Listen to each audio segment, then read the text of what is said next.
See, a lot of us don't know the difference between healthy process towards release and ruminating, which is like circling and circling and circling and circling, and we're not going anywhere. Do you ruminate on things that you have little to no control over? Like politics, the state of the world, decisions your boss makes that you don't like, or choices that you yourself made when you were younger that just cannot be undone. Rehashing this form of overthinking, it takes a human being out of the present moment of their lives.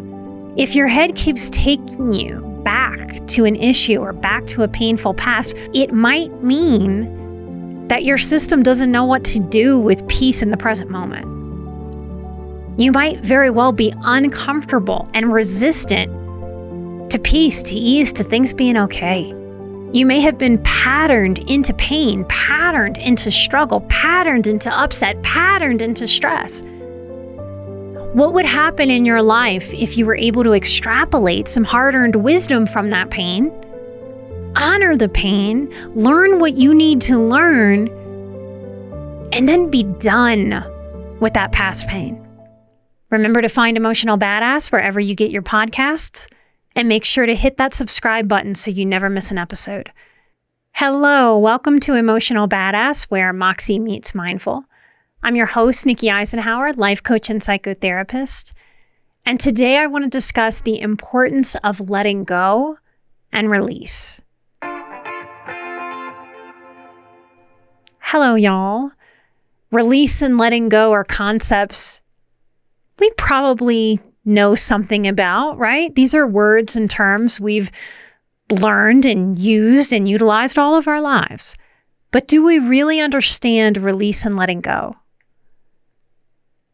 This life invites us to let go and release often, every day, multiple times a day. Lots can be frustrating or disappointing, difficult. I catch myself needing to let go continuously throughout my days, and then collectively through my life. When I do so, I'm creating space. Space inside of my mind, space in my body, space in my life to invite new things, different things, expansive things. The advice to let go, just release, or every sensitive person's favorite, relax. This type of advice can really be enraging or deeply sad for a childhood trauma survivor. Why? Because we'd love to relax. We'd love to let go. We'd love to feel more at ease. We just haven't had a life where we've seen people practice these healthy coping strategies in front of us, or if we have, not with a frequency that helps us learn these concepts. I didn't have coping strategies for letting go modeled for me growing up. If anything, in the parenting I had a lot of holding on. I watched my biological parents have a 7-year-long divorce when, y'all, there weren't any assets to fight over or to struggle over. They held on to the fight. I wish I didn't learn that. I wish I had learned other things, but part of healing and part of taking care of myself is honestly looking at what did I learn and what do I want to learn now to take better care of myself than maybe I was ever taken care of as a child. I hope this episode shines light and understanding on what it is we're actually doing when we successfully let go and release. It's an easy thing to sound like a throwaway, like some kind of cheap psychobabble or pop psychology. I hope this episode helps you find a permission to be a strategist in your life towards your greatest good. And that part of your strategy is learning how to let go with more ease and more flow. If you've been hanging out with me for a long time on Emotional Badass, and you probably know that Melody Beattie's The Language of Letting Go journal is hands down my favorite self-help book. It's the book I touch the most. It's the book that I reference the most, sometimes every day, sometimes multiple times a day. especially if I'm going through something that's hard or tough or that I feel myself gripping and hanging on to. I often reference this book in our monthly live stream Q&As on Patreon. The next 2 topics happen to be how to stop catastrophizing. In June, we're going to cover overcoming guilt and regret. Can you hear how important the skills of letting go are to our lives? The guilt and regret that we face feeling, learning from and letting go again and again and again, the grief that we will feel, especially as people who care deeply. We may need more letting go skills and strategies than the average person who might not so easily grip or hang on out of a sense of care, out of a sense of loyalty. Melody Beatty is the guru of codependency recovery. She coined the term. I think of her as the high priestess, if you will, of growing beyond codependency, growing beyond people pleasing, letting go of martyrdom. She is genius at simply and powerfully modeling what it takes to grow beyond this accidental symptom. And I do believe it is a symptom.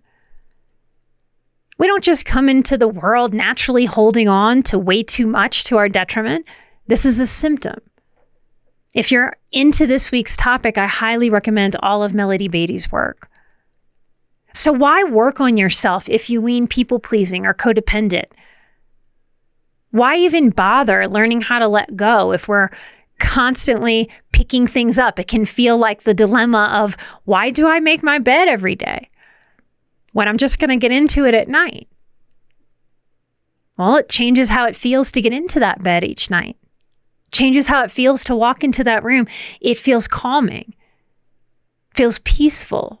It feels respectful to our things and to ourselves when we make that bed. It's a way that we take care of ourselves, even though it's little, even though it can definitely be argued as inconsequential, not a big deal. My reason to work on letting go is because I've seen far too many people get to the end of their lives with these dynamics. And more often than not, when these dynamics are present, holding on to resentment, holding on to the past, holding on to anger, holding on to victim mentality. When people get to the end of their lives through these dynamics, they don't seem very happy. They're certainly not very satisfied. They can be resentful, bitter, sometimes more hurt and sad, sometimes more angry in their martyrdom. And all of these vibes are the vibes that push other people away. Many people with these dynamics will report loneliness, regret, and dissatisfaction at the end. There's no getting around it. It's awful to see someone at the end bitter, kind of miserable when they could have learned to live differently and they didn't. If you have such examples in your life, I'll offer you a mindset strategy here to look at people who get to the ends of their lives and aren't very happy and satisfied, who have self-martyred, who have held on to so much that has not served them. Look at them. Whether they're still with you or whether they're long gone, look at them. Take a moment to see them. You can see their struggle. You can see their age. But I bet you can also see the wounded inner child in them that has gone unhealed, unattended to, unacknowledged, unheard. The reframe when we see such things that are unfortunate is to use that pain that we see to commit within ourselves to learning what that person in pain in front of us either didn't choose to learn or didn't get the chance to learn in their one precious life. When I do so, when I learn from their pain, when I grow into more wisdom for my life because they were in pain, I'm honoring that pain by committing to not recreating that same pain in my life. That is what wisdom is. Taking pain, making it wise, squeezing what is actually useful out of that pain and taking it with us instead of holding on to what makes us miserable or unsatisfied or unfulfilled or bitter. One of my struggles as a mental health clinician, and it has been since I started graduate school, trying to see how I fit into the profession of mental health, how I'm different and what I might bring and add to this profession. It's boggled me in realizing that I am very much drawn to prevention of future struggle in myself as a human being in my private life, but as a clinician in mental health, and then now as a life coach. But science can't study what we prevent, what isn't there, what doesn't come to fruition. It's much harder to study what we prevent. But it's an important part to true and full healing. If we are truly healed, then we get out of patterns. There is something in trauma work called trauma repetition. Y'all have heard me talk about it, longtime listeners of the show, all kinds of different ways. It is unfortunate in the human condition that we are such habitual creatures, such creatures of pattern and habit, that when we grow up in chaos, when we grow up in dysfunction, when we grow up with immature parenting, what happens is we're drawn to what we know.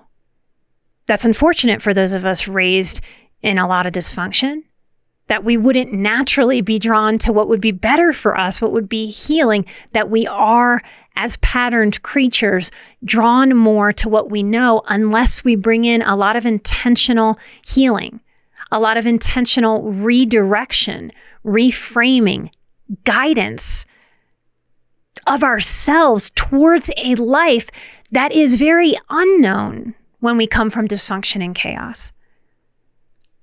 This show is a great example in my own life of me guiding myself towards my purpose, guiding myself away from chaos towards what is useful, trying to make purpose, healing, forward motion, growth out of my pain. This is what we're called to do in the human condition. Pain is our greatest teacher if we let it, or our pain can become our greatest sticking point.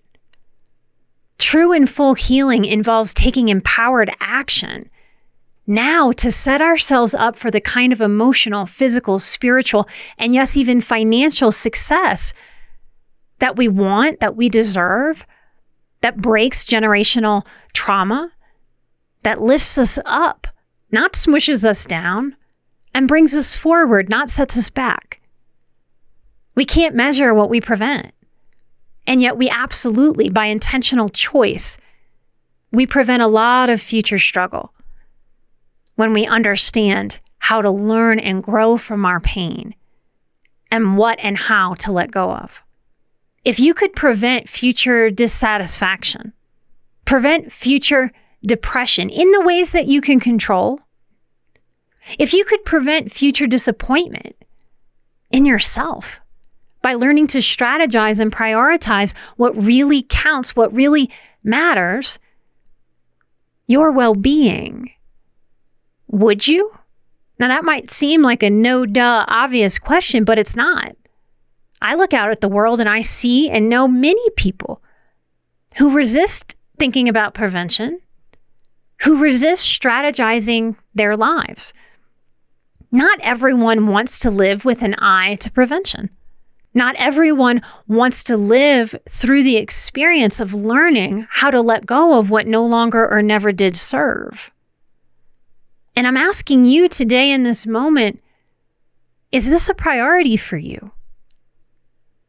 Are you interested in cultivating true peace and healing in your life?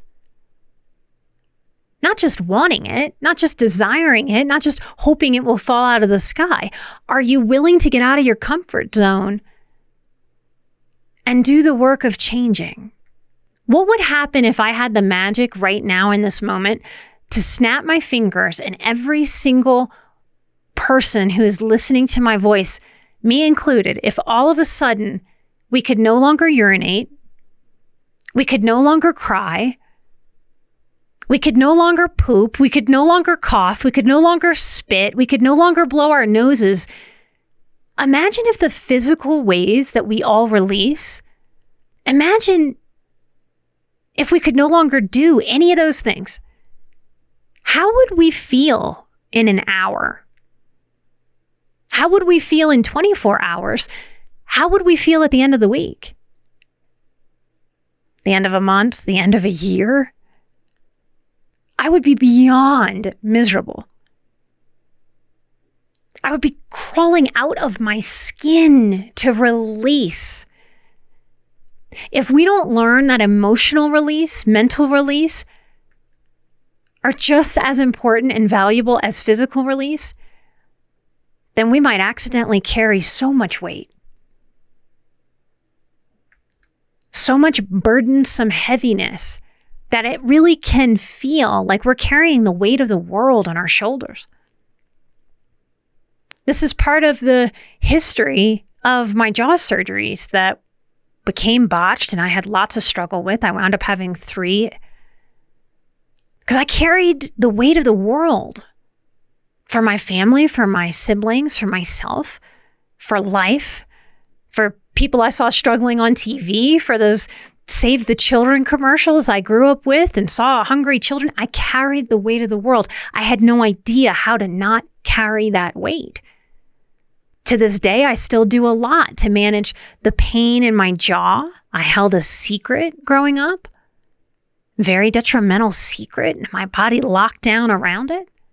I carry pain and stress in my shoulders as if I'm carrying the weight of the world. It's a very old pattern, and because I've had surgeries that also interplay with that patterning, I do a lot to take care of myself and to not pick up any extra weight unnecessarily to add to my load. Carrying a bunch of emotional and mental weight, it really is enough to depress, to preoccupy us so much that we are continuously robbed of the present moment without even knowing it. This weightiness, this holding on to so many things, it clouds our thinking, it disrupts our sleep, and it makes us crave soothing because we're not putting down the weight, we're just carrying it around. So we need some soothing for that. We need some pain relief, some stress reliever. So what do humans do? We lean into our favorite vices. And those favorite vices, they feel great while we're using them. Alcohol, food, spending, sex, porn. But a lot of those vices, they bring a hefty dose of self-sabotage. It's basically not cool if we keep reaching for coping strategies that ultimately, at the end of the day, self-sabotage. The things we're doing to relieve stress shouldn't then bring more stress. We can do so much better than these funky, accidental self-sabotaging cycles. Healing is about fulfilling a self-honoring that's offered when we're born. If you can't honor yourself in this life, have goals that excite you, that inspire you, that you get to move towards and fulfill and see yourself in that fulfillment, what are we even doing? If you self-sabotage in any way, I promise you there are better ways. Even if you think you've tried everything under the sun, you haven't. You've just tried everything that you've been able to think of. It's why I work with professionals sometimes to help inspire me, to help give me ideas, to help me see what I might not be able to see in the moment. And every time I get that kind of help, I add to how I can see moving forward. It's not about creating a dependency and running to someone every time something in life comes up. It's about me adding to my tool belt and allowing myself to have help, especially from fine emotional craftsmen out there The same if I was trying to build a chair or a bench or a table. I'd want to learn from a great craftsman, a woodworker, a carpenter. So how do we know if we're holding on to emotional things? Here are some questions to ask yourself. And if one stirs you or really grabs your attention or hits you in your core, sparks something, then I ask you to consider if this is your intuition asking you to go further. Maybe take the questions to a journal or a meditation session. All right, here we go. Do you find yourself rehashing the past or ruminating a lot? See, a lot of us don't know the difference between healthy process towards release and ruminating, which is like circling and circling and circling and circling, and we're not going anywhere. Do you ruminate on things that you have little to no control over? Like politics, the state of the world, decisions your boss makes that you don't like, even things like uncooperative weather, or choices that you yourself made when you were younger that just cannot be undone. Rehashing this form of overthinking, it takes a human being out of the present moment of their lives. If you're having a little victim mentality, you might get a little irritated when you hear me say this. I encourage you to do what you think you need to do with your victim mentality if I'm poking it right now. Because the truth is, the present moment is very often painless today. How can I say that? When you're out there listening and I don't know your story, I don't know what you're going through, well, you're listening to a podcast. It is likely that almost all of you listening are clothed and fed and hydrated with a roof over your head. And that means that this present moment is A-okay. We're all right. We're good. We're solid. If your head keeps taking you back to an issue or back to a painful past, circling and circling again and again and again and again, it might mean that your system doesn't know what to do with peace in the present moment. You might very well be uncomfortable and resistant to peace, to ease, to things being okay. You may have been patterned into pain, patterned into struggle, patterned into upset, patterned into stress. What would happen in your life if you were able to extrapolate some hard-earned wisdom from that pain, honor the pain, learn what you need to learn, and then be done with that past pain? It's true, there might always be a little bit of something to learn. Our past can come up in moments and not be dysfunctional at all. It's not about sealing some kind of vault and never looking at your past again. It's about being able to be finished with the pain. Letting the pain process out and finish instead of stoking the flame of that pain fire again and again and again as if it's doing something for you to keep that pain going. What would happen in your life if you release the pattern of familiarity around pain and learn to bask in the present moment until the present moment and peace becomes your new pattern? Rehashing, anxiety, and overthinking, they're not your personality. There's so much out there online, even professionals with similar credentials to what I hold, who are basically pushing that anxiety is a cute personality trait. No, it's not. Rehashing, anxiety, overthinking, these are not your personality. They're learned stress responses. The beauty of being creatures that learn is that when we accidentally learn something that isn't useful, that is exhausting, we really can learn differently. Our power is in vulnerably choosing to learn beyond what we know now. It's why people with ego problems don't do such work, don't like my show, don't want to listen to the anti-victim mentality principles that I teach. You have so much power to choose. And you get to learn that there are more choices in this life than you might be able to see, feel, or reach for in this moment. If that's where you are, I ask you and invite you to open up to the possibility That there just are more choices than you can see right now. What if that's true? Will you allow yourself that possibility? How much energy would you have if you halved the time you spent in your head in the past? It's so easy to think about healing in very black and white terms without realizing it. Oh no, I could never do that. I've always been an overthinker. All right, I hear you. I get it for sure. Some of us have the natural propensity, completely unrelated to anything traumatic or dysfunctional, to think more or to think less. But if it's wearing you out, you can do better than that. How much energy would you have if you halved the time you spent in your head? What if you could reduce it by 75%? It's been life-changing for me. That space. And it feels like a spaciousness in my mind and body. To know that my system has been trained into being able to say to myself, hey, that's not useful. Don't think about that anymore. And I can redirect my energy in a different direction. And my mind actually listens. That's a healthy power. That's healing. That's taking my life back from the dysfunction I grew up with. And my inner child is watching me at all times. And when I do so, she looks up at me and feels protected and taken care of in ways that she wasn't by the family system she was born into. That is the essence of healing, y'all.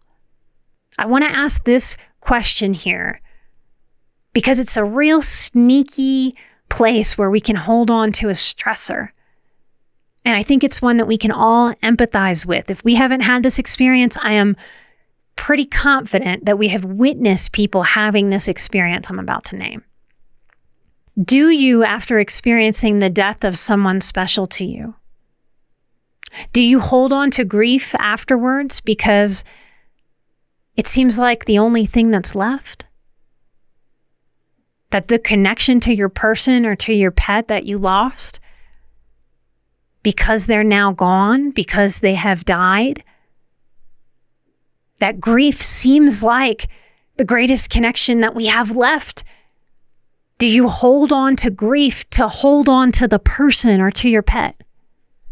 Does some part of you believe that it's right to experience misery and that misery proves how much you cared, how much you loved? Does some part of you believe that it would be wrong after losing someone that you love and care about, that it would be wrong to experience thriving? That it would be wrong to experience joy or satisfaction or fun because they no longer can? I gave you a mindset strategy earlier. There is no pet or no loving person that leaves this life and wants you in pain. I cannot believe that the spirit of a human being after they've passed, and it's my belief, it doesn't have to be yours, that after we pass, we get an enlightenment. None of our human hang-ups cross over. That there is a peace, and yes, I choose to believe that with no proof. You decide what you want for you there. I will choose to believe, and it is a choice, that when I lose people, when they are gone from me, I will thrive more. I will have more joy. I will have more satisfaction. I will have more fun. I will have more light for me and for them because they're no longer here. Another question for you about holding on to what doesn't really serve you. Do you often pick up the worst case scenario lens to gaze at your life options through? If you feel overwhelmed a lot, if you procrastinate a lot, this is likely why and how you accidentally create that feeling state, that stress. Many of us learned that grown-ups act after they're stressed. They don't act motivated to their greater good. They act after they're stressed to try to reduce stress. This is what we're doing when we bring in worst case scenario. We're going, aha, the solution is maximally stressing myself out. Doesn't make much sense when I put it that way, right? These are accidental dysfunctional patterns we pick up We can either live our lives with them or we can wring them out like we're a sponge. We're spongy as highly sensitive people. And then we can soak up what actually serves us by making that space when we wring out that sponge. Our inner psychology procrastinates when we worst case scenario because it's as if our inner psyche experiences this message like this. Oh, it's all the end of the world, huh? You're crafting a message to me that it is apocalyptic. I'm an inner adolescent. I'm going to roll my eyes at you. I don't want to get started on anything. If it's all doom and gloom, why should I do anything? I don't even want to get started. Do you know how to let go of the worst case scenario lens? Because it's like putting a 100-pound weight in a backpack and forging ahead in your life, never taking it off, just because the worst case scenario could possibly happen. Well, if the worst case scenario is possible, guess what? So is the best case scenario. I don't think it's always a problem that we pick up worst case scenario. The problem is that there is some force around this worst case scenario idea in the human condition. That once we start picking that sucker up, it's as if it's the only damn lens we pick up. It's a hog of a lens for our life. And our critical voice, our human ego loves the worst case scenario. The problem is that we don't equally, at a minimum, pick up the best case scenario.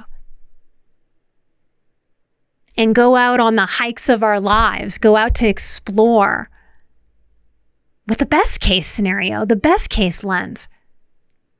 And that sucker is not only weightless, it takes weight off of us. Where worst case scenario immediately adds 100 pounds. How much lighter would you feel if worst case scenario wasn't the lens you primarily carried around with you everywhere? What would happen if you called forth your wise man or your wise woman part, and he or she gets to decide with a loving, firm care and discipline that no, we are not going to listen to the most critical voice inside of ourselves. It doesn't get to chime in on every single thought that we're having, every potential. Because that critical voice, it really believes that it is so genius to just keep bringing up the worst case scenario. But that worst case scenario part, y'all, it is so extremely limited. It doesn't compute the exhaustion level, the burnout, the cynicism, the low vibes that it invites into your system. How much energy would you have if you had more ease letting go and living in this present moment? See, I can't decide for you that you are worthy of peace, of groundedness, of letting go, of feeling lighter. And it's not contingent on external circumstances. It is very easy for us to get bogged down in external circumstance. And no doubt, external circumstance, certain seasons of our lives can be very, very heavy and very challenging. Our power is in cultivating our mindset, our letting go muscles. Next month's live stream, how to stop catastrophizing hardship, and June's overcoming guilt and regret. If you're interested in these concepts, come hang out at our Patreon. While you're there, grab your half-price coupon to join Emotional Strength Training 30 Days to Peace. It starts on the 1st. It'll be there in a blink. I want you to know that releasing and letting go do not mean that anyone who has ever hurt you, harmed you, or betrayed you is off the hook. That had me hooked for so long. I didn't want to let go of my anger at my mother, my anger at the legal system and how it treated me through pressing charges against my dad. It felt like I was letting them all off the hook if I let go and healed myself. What I was doing was prolonging my pain. Me holding on didn't do anything to anybody else, didn't make anybody else learn any lessons, didn't make anything good happen. Letting go let me off the hook, not them. Releasing and letting go do not mean that you never did or you no longer care. It means you care so much that you are upping your behavioral self-respect by refusing to be miserable, down, or depressed a moment longer in this life.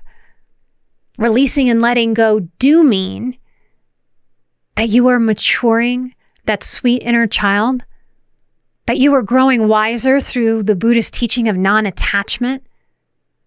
Letting go and releasing means that you're learning how to prioritize and value the limited time we have in this one precious life. And it means you're becoming unwilling to unnecessarily experience more suck than is absolutely necessary. Letting go and releasing means that you are self-respecting and intentionally selecting how much emotional weight your body and mind will carry. Letting go means that you are willing and desiring of practicing more flow in your life. Can't flow very well with 100 pounds of weight strapped to your being. Letting go means that you're actually dealing with reality instead of some kind of inner child utopian perfectionistic ideal of how things should be. When we deal with reality, we deal with real things like the inevitability of life and death. We deal with the inevitability and truth that nothing stays the same, and the only constant is change. When we let go, we are dealing with the reality that we want to embrace what will actually serve us. And we can't do that if we're gripping what doesn't. You have found your way all the way to this show. There are millions of podcasts. I can't even imagine how many episodes. And you have found your way to emotional badass, to me and my voice right now in this moment. You are a seeker, no doubt. You are on a path where you learn how to take care of your inner child with a loving, firm discipline. I know that's a charged word, but it's the truth. That says no to holding on to what no longer serves or never did, and yes towards guiding you to thrive. You deserve thriving just like every single precious new baby that's born does. You were once that baby. Honor him, honor her. If you want to work out these muscles with me in the unique way that I teach, I know nothing else like emotional strength training, 30 Days to Peace, you are invited. Use code BADASS to save 30%. Don't overthink it. Just jump in. Only 7 to 15 minutes a day. And you can start at 4 a.m. if that's when you wake up. You can start after breakfast. You can start once you get to work. Whatever works for your life. Here are comments from the last cohort that went through the course. Timing is a big one. I can do things more freely without that feeling of urgency. That urgency was never mine, but placed within me a very long time ago. I see it now. I knew it wasn't me. Can you hear and feel the release in that, the letting go? Here's another. Whoa. In the final position, the top floor in my mind opened up like walking into an attic of magic. I felt a little like a conehead, LOL, good exercise. It's important to me that people have fun while they're healing. Some of the exercises I offer are fun. They're enjoyable. They're light. How else do we learn to be light and enjoy this life? All of our healing does not need to be the crying and dying, y'all. Here's another. This is such a simple one that I can use anywhere, anytime. Grab something and take 5 minutes and focus and breathe and clear out the busy from mind and tension from my body. Here's another. This was very helpful in finding the lesson in past regrets and leaving the regret in the past and bringing only the wisdom forward. I will be using this exercise as needed to handle regret in a more positive way. I am looking forward to losing some of the emotional baggage tied to past regrets and keeping only the lesson. Thank you for this tool. Light and love, y'all. May we all let go and find lightness. I am an emotional badass. You are an emotional badass, and together, we are where Moxie meets mindful. Light and love. And I will see you right here next time for a brand new episode. And I'll see some of you in Patreon for commercial, free, and exclusive episodes where you can get nowhere else. Light and love, and I'll see you right here. Bye-bye.